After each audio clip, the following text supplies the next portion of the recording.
Good morning, our merry Marvelites. Welcome to another fun-filled installment of Marvel Movie Talk.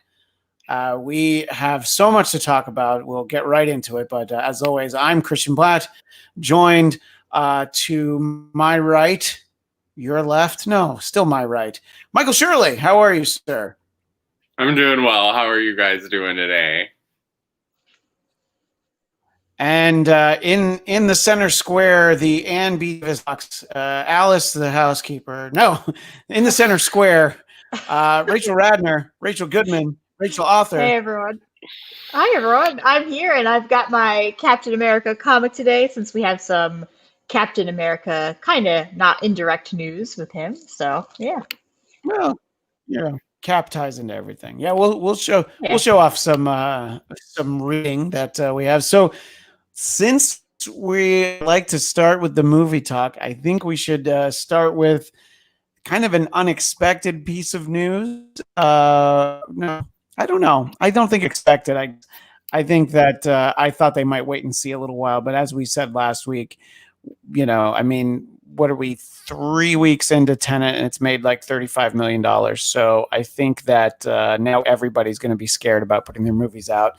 And Disney, after moving Black Widow, they're going to go ahead and move it to basically a year after it was supposed to come out, which we were saying not long ago when Fast and Furious was the first movie to be like, it was supposed to come out in April. They're like, nope, next April. We'll see you then.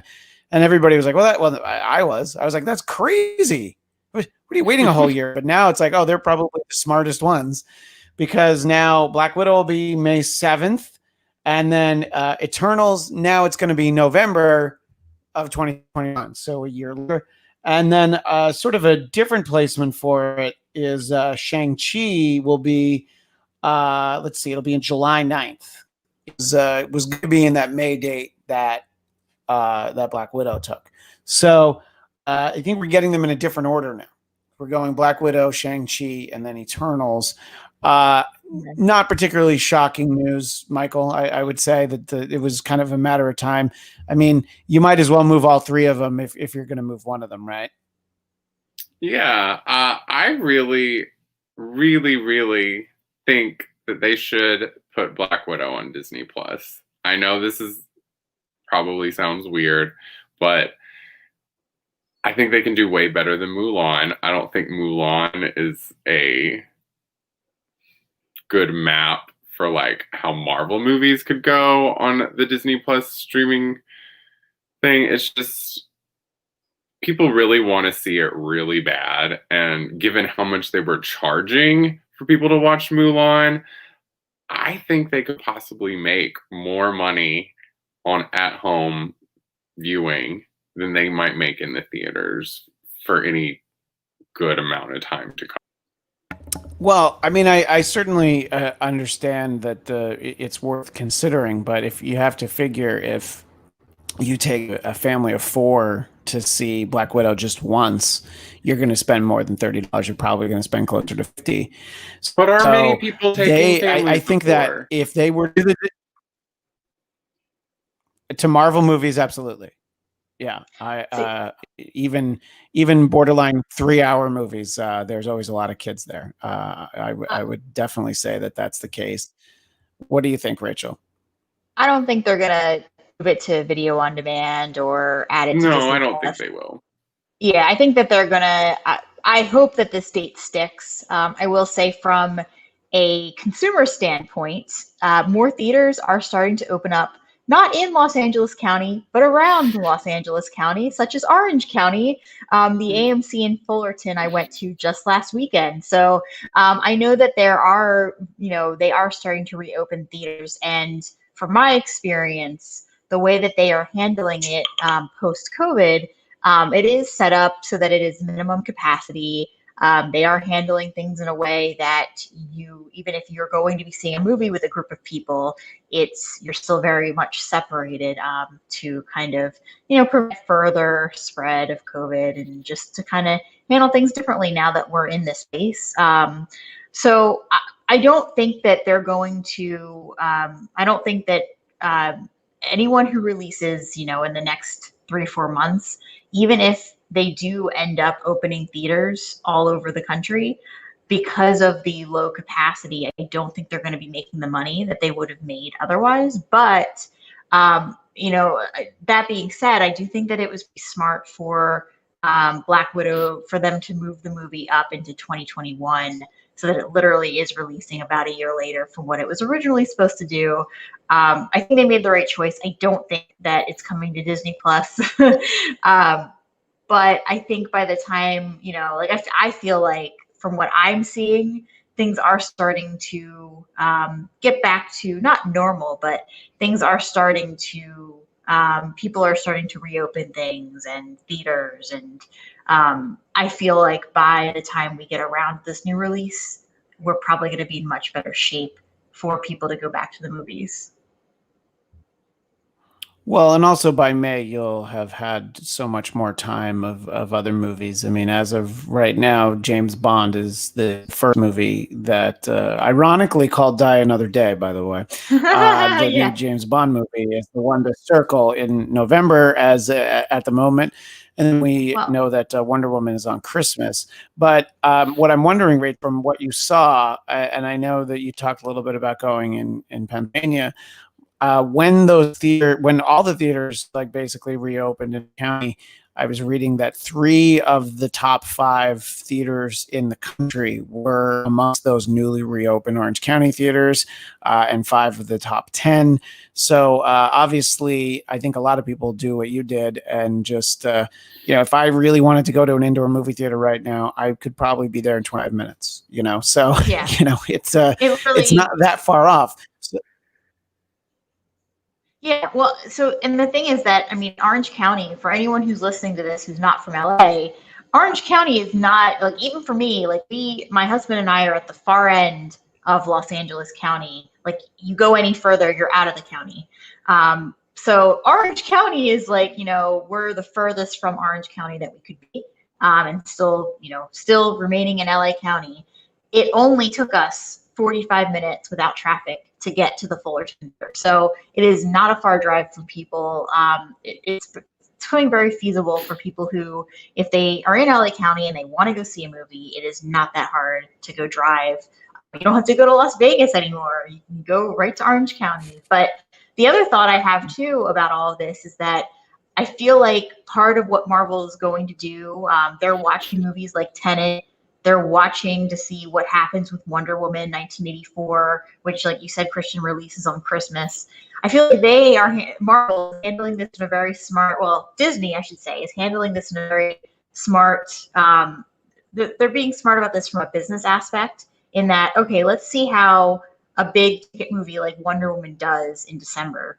And based on that, they might have more of an indication of how things are going for audiences. And if people are actually going back out to see movies, presumably they'll be open by then.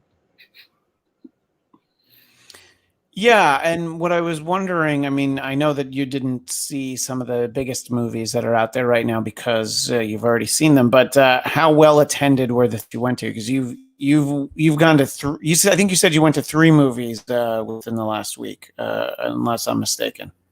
When we were in that was why you were confusing my stories.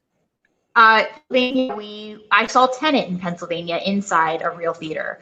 Me and hubby Joe were the only 2 people. But then again, we also went at 10 at night. So that's a factor to consider.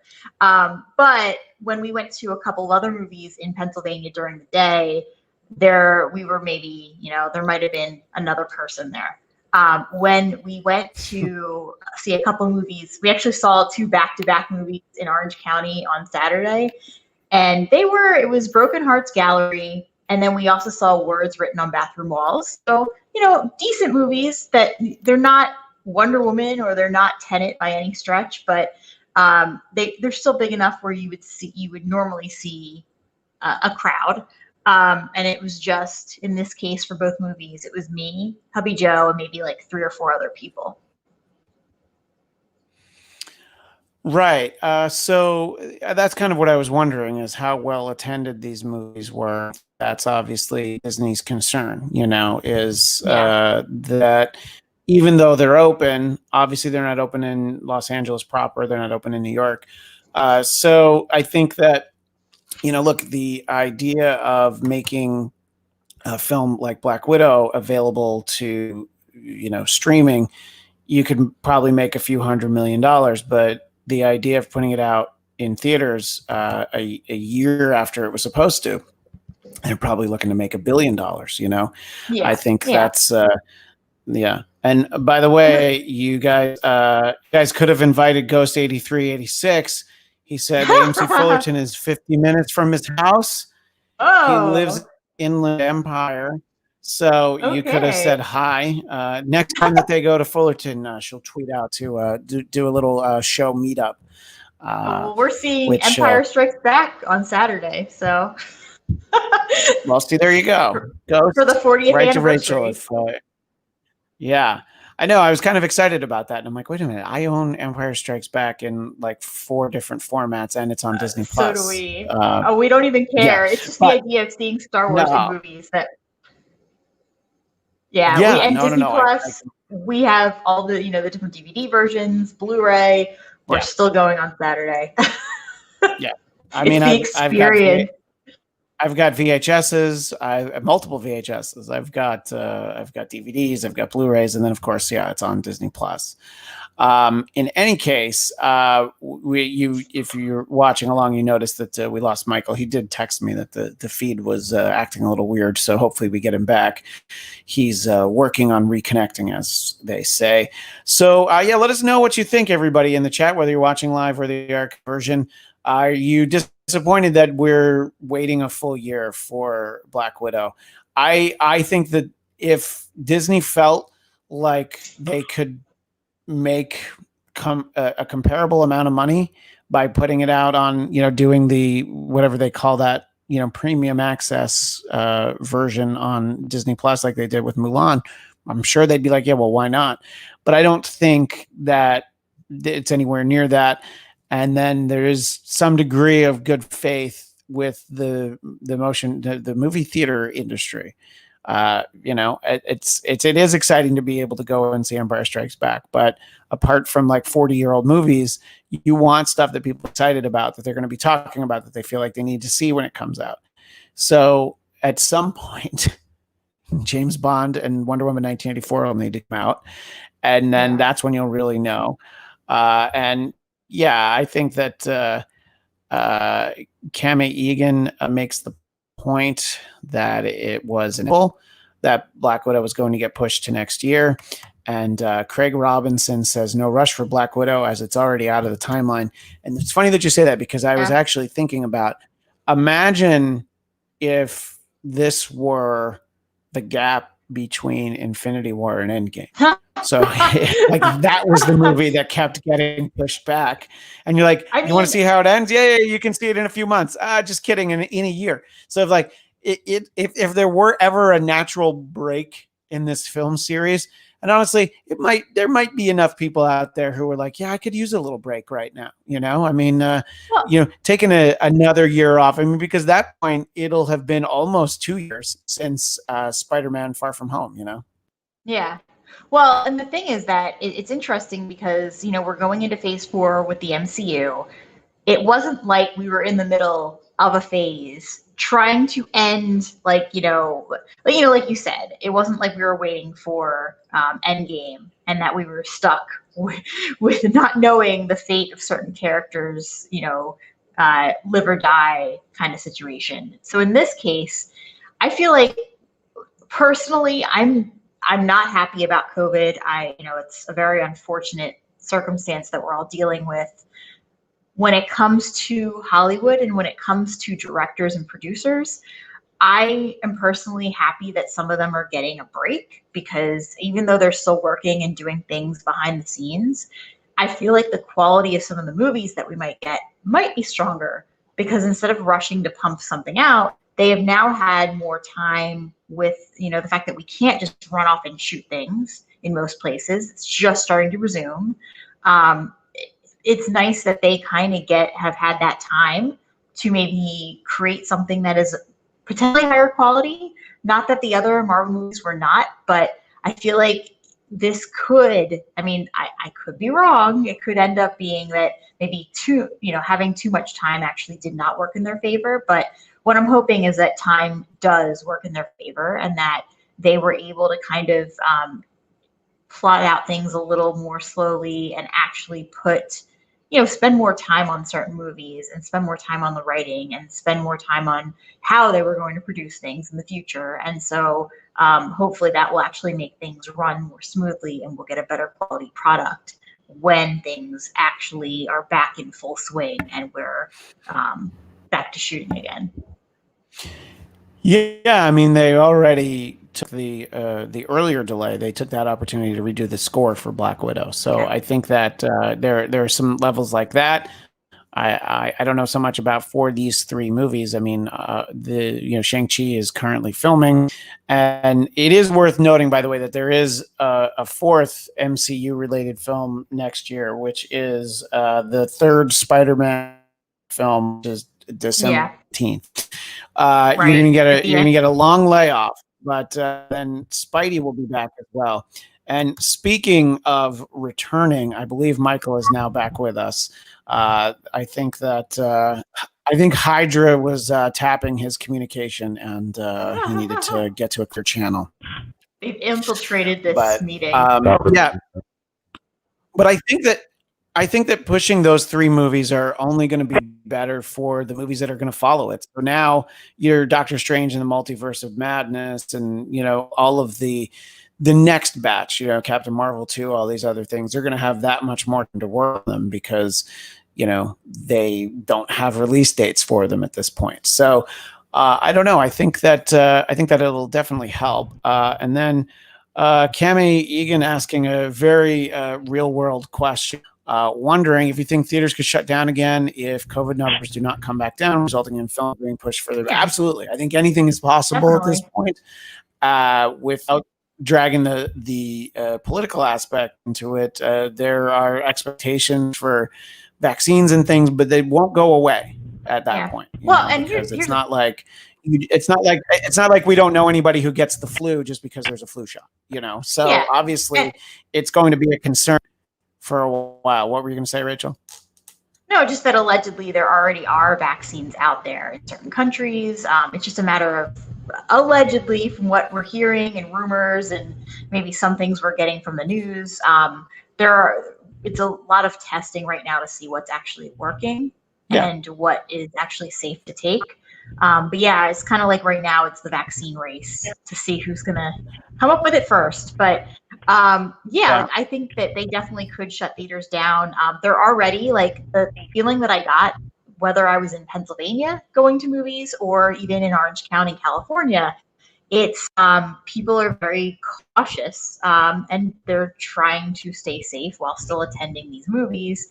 So I feel like there's a lot of, walking on eggshells right now, and just a lot of people being very cautious. I think they could shut things down at any time. But Michael, we talk about this all the time, but you don't really like to go to the movies anyway, right? You usually like to wait for the Blu-ray or the on. Yes, I definitely like to buy my DVDs and Blu-rays. Yeah, and I appreciate you going to see New Mutants at the drive-in so that you could talk about it with us. I mean, at least in that case, you were in your car. It was you were able to just kind of handle it that way. So the title of this episode is "Who Needs Marvel Movies?" Because look what we got coming up on TV. There's pretty exciting Wandavision trailer that rolled out during the Emmy Awards. Michael, we've talked a lot about WandaVision. I know that you're looking forward to this show. Were there things that you saw in this trailer that had you particularly excited?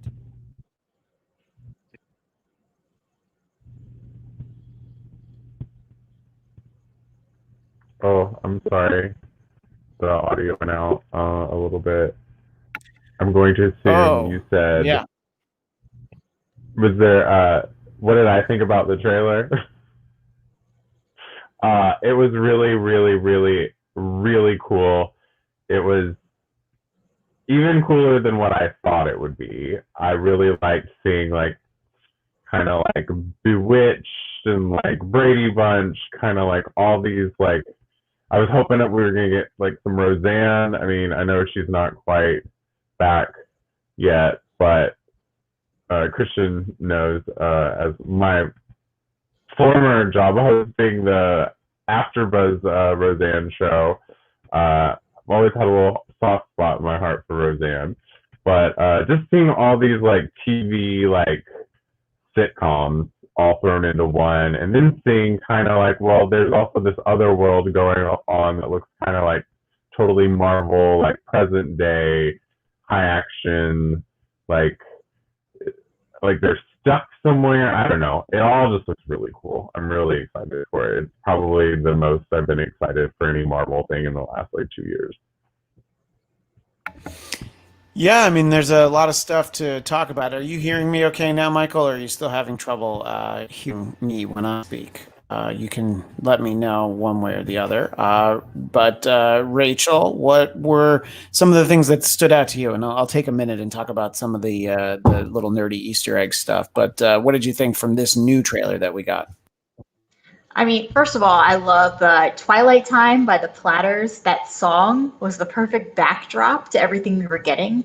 Like Michael said, I loved the, 60s, 70s sitcom feel mixed in with present day and mixed in with the reality. And that's what I really loved about this trailer was the contrast. And I think that is ultimately what they seem to be getting at is that it's a bunch of smoke and mirrors and that the reality of their lives is completely different than what they are being made to believe.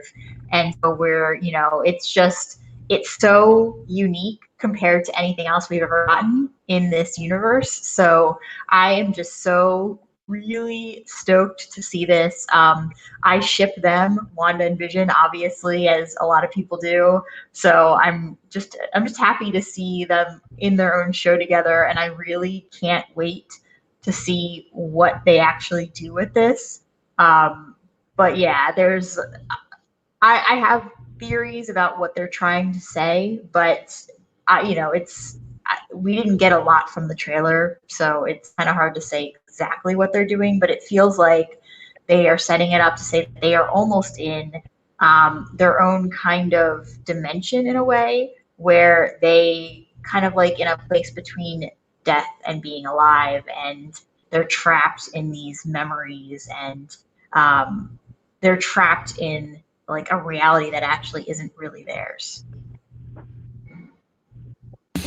Yeah, it's very reminiscent of there's this Tobey Maguire Reese Witherspoon movie called Pleasantville from the 90s. I love that movie. They go into the TV show, and it's very much the same aesthetic as that.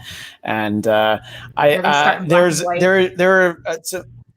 exactly. There's some little stuff in there that like there's a wine bottle. Look, I don't watch this stuff close enough to realize this stuff. So a website called The Direct found some of these things.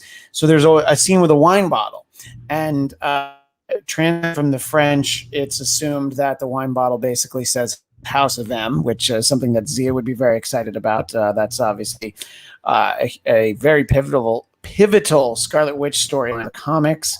And then we see them with twins, which is something that happened in the comics in the 80s. They had a Vision and the Scarlet Witch miniseries. Was actually their second miniseries, many to come. And they did have twins in there. Personally, I loved that we got, and I think we'd seen Wanda before, but we got the comic book accurate costumes for both of them on what we're assuming is, for Halloween or something. Michael, how much did you like seeing Wanda with the cool red headdress and, of course, victorious glowing green? I loved it. I was like, ah!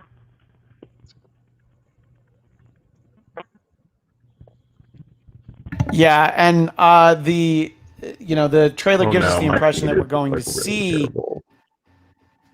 Oh boy, I don't know. It seemed all right when we were talking beforehand, Michael. But so we get to see that it's probably Halloween. We get the impression that Catherine Hahn's character is Agatha Harkness, who people know from the Fantastic Four. And we just get to see some more of her cool powers, Wanda's powers. I have to admit, again, this website, the direct picture out, there's a crowd shot where they see Kat Dennings as Darcy, whom we know from the Thor movies. I knew that she was going to be in the series. I did not pick her out of the crowd. I have to admit that I didn't see her. Someone else saw her. So I don't know. I like that we're getting, a lot of these little things. Some of the little nods, because Rachel, if you have little nods to comics like this just in the trailer, I can only imagine what the series will be like, right? Well, and I'm also really curious, speaking of House of M, if we're going to then somehow see Charles Xavier or Magneto in reference to House of M. I'm very interested, like you just said, Christian, having this amount of Easter eggs in a trailer, I think we're going to be wonderfully surprised by some really not random, but like some really surprise cameos that we were not expecting from this. But yeah, seeing Kat Denning, like I would love to see her in this and actually see more of Darcy again. Darcy is one of my favorite characters in the MCU. I'd love her as an actress, but Darcy as a character too is one of my favorites. So I'm really excited for that. And yeah, I would love to see if somehow they are able to kind of connect this to the X-Men or to Magneto. That would be wonderful. Yeah, I think that getting nods like that, even if it's just a bald guy in a wheelchair and we don't see his face, they could kind of go that level, Let's see. And this is actually a pretty good one from Charles Lee that even that website didn't find. There's an obscure Easter egg. There's a painting on the wall in the trailer of a cow that is a reference to Bova, which goes back to the Vision and Quicksilver origin story. I don't quite know where we're at in terms of their lineage in the MCU, because Magneto is not necessarily their father, but he also might be. They haven't ever addressed it at this point, and that is part of the story. And Daniel Drew says, I hope we see Pietro, obviously Peter Quicksilver. If we see him, I hope it's Evan Peters and not Aaron Johnson. But when we were doing Marvel Movie News every week, Zach very strongly disagreed with me about Aaron Taylor-Johnson. But look, once you've got your second Quicksilver and he's better. Look, they killed Aaron Taylor-Johnson, so it's not my fault. Take it up with Feige if you love him so much, just sort of referencing Bova. Daniel Drew says, I don't know that there's a Wonder Mountain in the MCU quite yet, but there could be. There's so much time to add so much into this. So I agree with what Michael was saying, and clearly his connectivity issues have continued, but we do hope to get him back before the show's over. So there's a lot to be excited about the show, and I do agree with him that this is one of the more exciting things, at least in a while. The level of anticipation for Endgame I was talking about before, it's hard to really match that. And I think that a lot of the movies coming up on their slate are interesting, but I think that, the Black Widow movie I said was 5 years too late. Now it's going to be 6 years too late, but I'm still looking forward to it. I hope it's great. I'm intrigued by, I'll just finish my point and then let you get it. I'm intrigued by the Eternals. I think it'll be interesting to do something different like Shang-Chi, but I'm not excited about any of those the way that I'm excited for WandaVision. But what were you going to say, Rachel? Well, I'm super excited for Black Widow. I think it's the perfect time. It might have been a little more perfect if it came directly after Endgame, but I think it's close enough where it's still relevant. But I always love seeing a story that comes before, after a, spoiler alert, character has died. So I think that it's very relevant. Like I love seeing not origin stories, but prequel stories where you already know the fate of the character and that they're no longer around. I think it came at a very good time, especially when we're presumably not going to get Black Widow again after this, at least not in phase 4 with everything going forward. We may be in some, flashback scenes we might get her, or if there's a way to bring her back. But other than that, because we're not going to get Scarlett Johansson again, I am excited that we're getting this. I don't think it's too late. Well, but that being said, I'm also of everything coming out, WandaVision, but I also really want to see what they do with Spider-Man, the follow-up to Far From Home, because of that cliffhanger ending that we got at the very end, where everyone knows who he is, and that of everything that we're waiting on, I feel like that is the hardest week for me, because I am come on, I need to know what happens. You ended there, and now I'm dying to see what happens in the follow-up. Well, hold your breath, because that's going to be 15 months from now, at least, maybe even more. Yeah. So, but I know what you mean. I would love to see where they take that story, but just thinking about, what we're getting and what we were supposed to get in 2020, that ultimately this is going to be the only MCU proper thing that this year is going to be WandaVision. Yeah. And the point about Black Widow, I've said it before on the show, it's set after Civil War, and that's exactly when this movie should have come out, but I am still interested, and I do want to see it, but I think that you're also right that we will see the character of Black Widow probably for a while, but it's not going to be Natasha Romanoff. I think that her quote unquote sister, or even someone else entirely, we'll see someone as Black Widow, but I just think it'll be Natasha Romanoff. And let's see, Daniel Drew brought up something that he had mentioned earlier that I didn't see. When we're talking about the twins, did anybody notice the possible Vision-y look of the twins? They seem to be like the kids from Tom King's Vision. These were not Wanda's twins, but he's not sure. He added to that, not necessarily Wanda's twins. Just adds more layers to the mystery about what in the hell is going on in this show. And I, for one, can't wait to see what it is. Now, another show that if you watch it at face value, the trailer for Helstrom, well, the word Marvel doesn't show up at any point in that trailer. Hulu did release that trailer earlier this week, and our friend Zach Wilson, who did Marvel Movie News for a long time, and while we were still doing the show every week for Popcorn Talk, Zach got a really great job that kind of took him away. But as you know, he's been on this show, and I'm sure will again.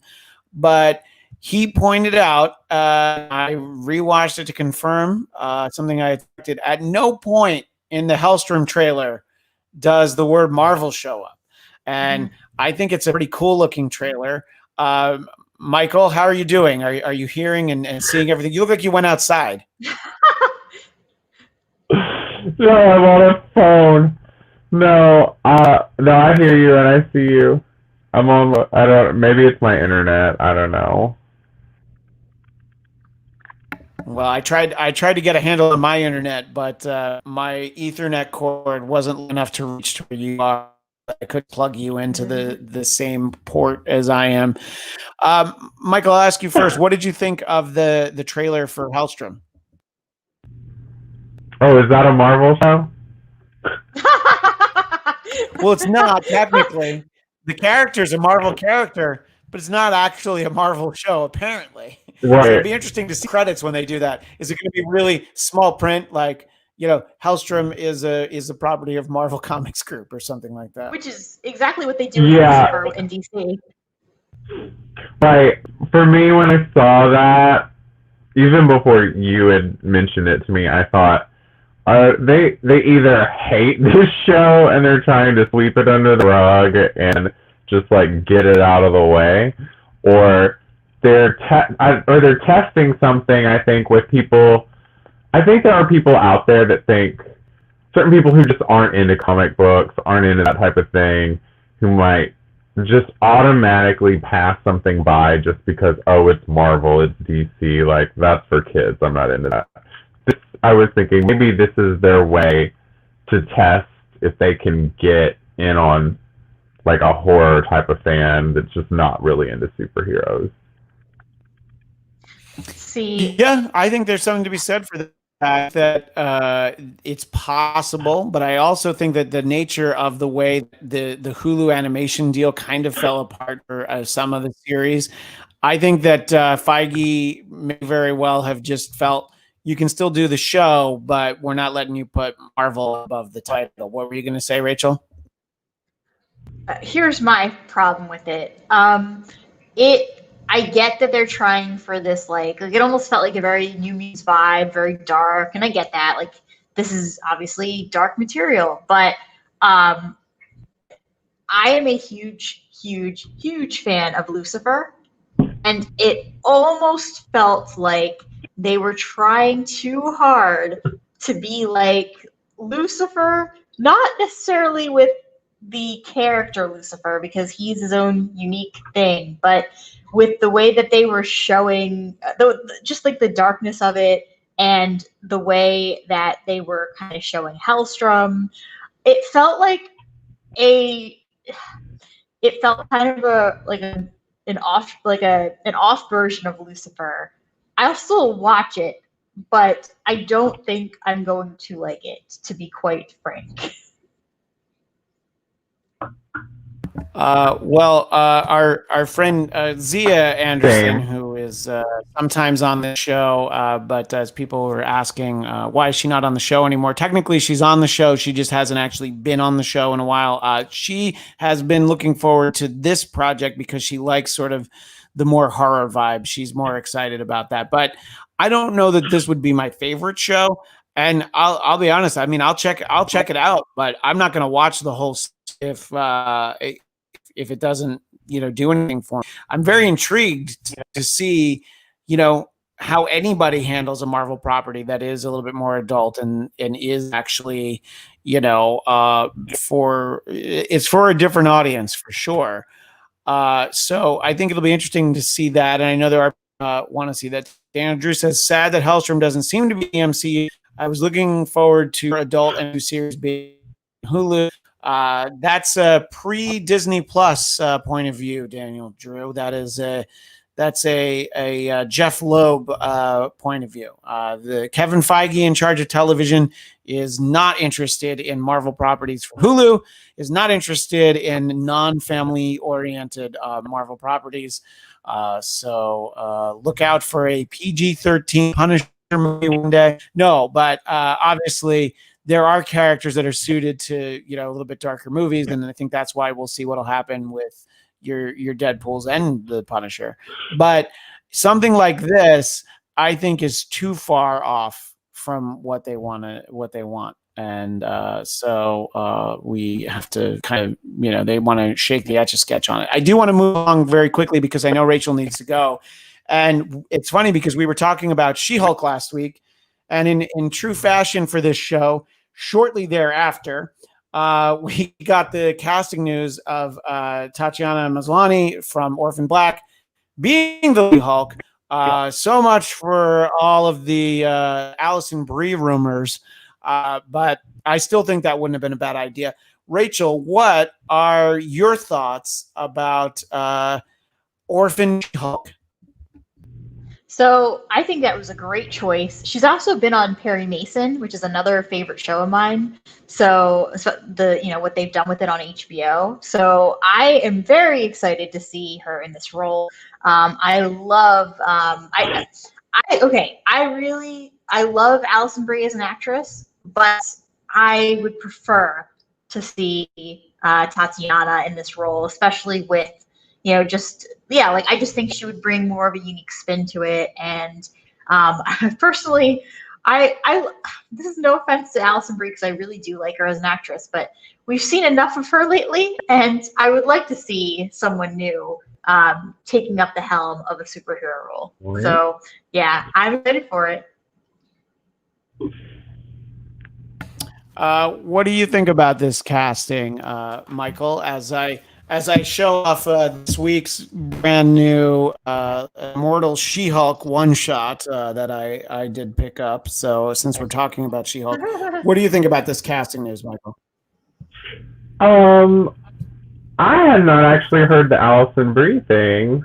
And when you say that, that makes me think, oh, I do think that I would have probably liked her as She-Hulk, even though I'm not a big Allison Brie fan. I can totally see her in that kind of a role, but I'm not really here nor there with it. It's more about what she does with the character. I know she's a really good actress, so, and having to play all those characters in Orphan Black. Right, she's the one that played all the different characters, right?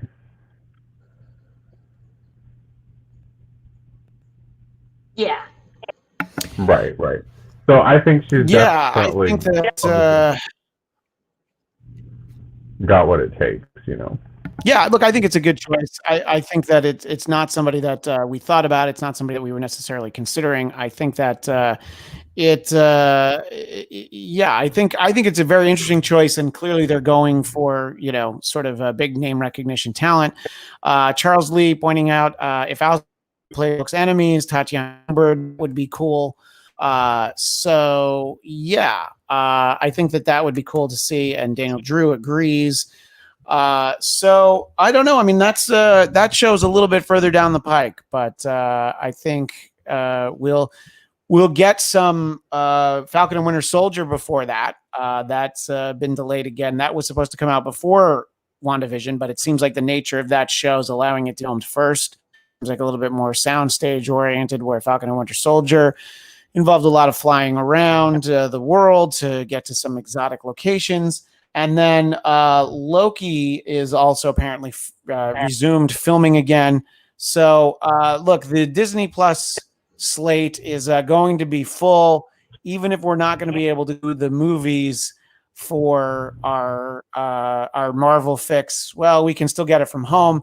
And look, one day we'll see these movies, right?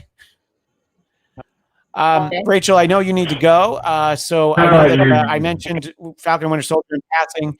But if you want to hold up that Captain America again and show everybody that you've got that there. Absolutely. Yeah. And that's Captain America, one of my favorite characters. So, of course, just my real quick thoughts on just everything that is Falcon and Winter Soldier.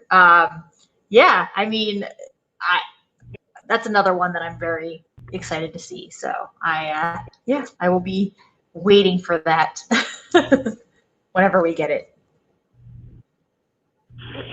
Yeah, no, absolutely. I'm also very much looking forward to all of those shows. And Michael and I will take another couple minutes to talk about comics before we let everybody go. But Rachel, you have to go, so let everybody know where they can keep in touch with you. Awesome. Yeah, you can find me on Twitter at Rach Goodman or on my author Instagram account at Rachel Radner Author. Bye, everyone. All right, Rachel, thank you, and we will see you next week. We appreciate that. So, all right. So, Michael, you were showing off some comics before we started the show. You had a really old New Mutants from the original run from the 80s. Looked like you had number 13 there. What else do you can show that and show some other things? Yeah, this one's great. I love what Cannonball is saying, forget it, kitty. You're not good enough for us ex-babies. And she's all sad walking through a tree. Yeah. Yeah, I realized I didn't have any New Mutants comic books. So I looked up all. Yeah.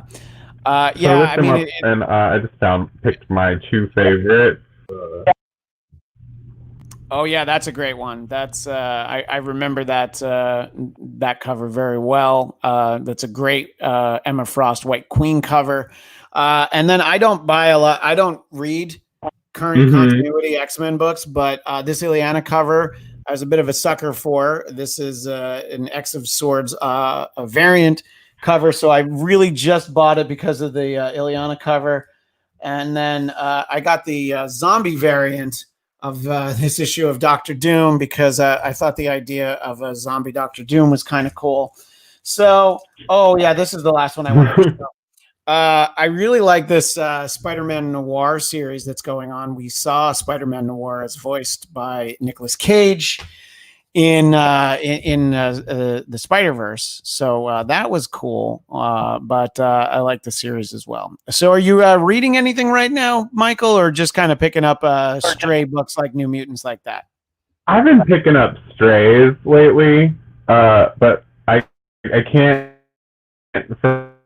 forget to say last week I said I know when I get done with this show and I go downstairs I'm going to see my copy of Black Widow to match yours, but mine's just a little cooler, I think. I don't know. Maybe it's just me. But I personally was shocked.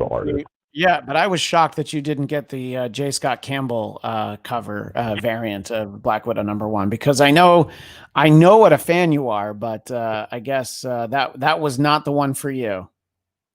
Right. But I'll show people, because I'll show people what that cover was. Yeah. The J. Scott Campbell one. I actually thought it was pretty cool, But yeah. Anyway, I'm not enjoying his background at all. Yeah, well, he's doing too many right now. That's a problem. So the backgrounds are suffering. Kemi Egan just started reading She-Hulk on Marvel Unlimited and enjoying it. There's some great different runs of She-Hulk. I always speak highly of the late 80s, early 90s John Byrne run because it was funny. But one other comment before we go. Let's see. Great casting. Tatiana Maslany, her and Mark Ruffalo, like they could be related. It'll be interesting to see, because the thinking is that we would at least get a cameo from Mark Ruffalo in She-Hulk. So we'll have to see how that goes. Anyway, yeah, this was a really big news week. So I'm going to assume that next week we're going to have like hardly anything. But there was so much to talk about this week. And Michael, I appreciate you suffering through some technological forces that were conspiring against us. But if people want to keep in touch with you, how do they do that? Oh, yeah. If you guys want to, you can follow me at I Hate Michael Shirley on Instagram, and on Twitter at, I'm sure Christian wants to do this with me, Michael X. I'm doing this at the right time, right? I just yeah, you guys find me on there for a while. Yeah. And you can find me, as it says on the screen, at Christian DMZ. And if you're enjoying this show, please subscribe to the Blackcast YouTube channel, which is where it is housed for the time being. We do everything here at the Blackcast YouTube channel. And some people were wondering about the show. Every week, people get the impression that this is our first show back. We've actually done a bunch of episodes that you can find here on the Blackcast YouTube page. People wondering if we were going to recap Agents of S.H.I.E.L.D. We did that after the finale. We actually had not again. And Michael does not want to have to live through the Agents of S.H.I.E.L.D. finale ever again. So we will just let you watch those old episodes, but please leave comments on those episodes covering topics that you're still interested in. I will always see the comments and be able to continue the conversation on those old shows. That is all the time we have for this week. As the great Stan Lee would say, Excelsior!